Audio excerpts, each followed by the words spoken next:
আসসালামু আলাইকুম প্রিয় দর্শক, দূরে বা কাছে যে যেখান থেকে আজকে আমার ভিডিওটা দেখছেন কে আমন্ত্রণ জানাচ্ছি আমার নতুন এক ভিডিও দেখার জন্য। ভিন্ন এক রেসিপিতে শেয়ার করব আপনাদের সাথে লাউ দিয়ে মাছ রান্না। প্রথমে আমরা লাউগুলো সুন্দর মতো স্কয়ার সাইজ করে কেটে নেব।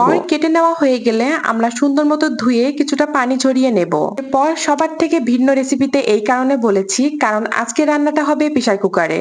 আগে থেকে ধুয়ে রাখা লাউগুলো প্রেসার কুকারে দিয়ে এখানে সামান্য পরিমাণ পেঁয়াজ কুচি, আদা কুচি এবং রসুন বাটা, পরিমাণ মতো মরিচের গুঁড়া, হলুদের গুঁড়া এবং সামান্য কিছু পানি দিয়ে আমরা 2টা সিটি পর্যন্ত অপেক্ষা করব। যদি কচি লাউ হয় তাহলে আমার মনে হয় একটা সিটি দিলেই এনাফ। আর যদি অনেকের লাউটা নিয়ে আসার পর বাসায় 1-2 দিন রেখে দেন তাহলে লাউটা কিছুটা শক্ত হয়ে যায়, এজন্য 2টা সিটি দিয়ে নেবেন, তাহলে লাউটার মতো গলে যাবে। এরপর রান্নার বিশেষত্ব হচ্ছে এই বাগার দেয়া। আমরা এখানে বাগার দেব।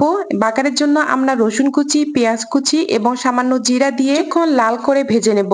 এরপর রান্না করে রাখা লাউগুলো দিয়ে দেব। এখানে আমার আগে থেকে রান্না করা মাছ ছিল, সেই মাছটা দিয়ে রেখেছি। আপনারা চাইলে আপনার কোনো মাছ এখানে দিতে পারেন। কিছুক্ষণ কষিয়ে নিয়ে ঝোলটা অল্প কিছু পরিমাণ কমে আসলে গ্যাসের চুলা অফ করে দিয়ে সুন্দর করে নামিয়ে নিয়ে পরিবেশন করবেন লাউ দিয়ে মাছ রান্না। আজকের ভিডিওটা কেমন হয়েছে দয়া করে জানাবেন। আসসালামু আলাইকুম।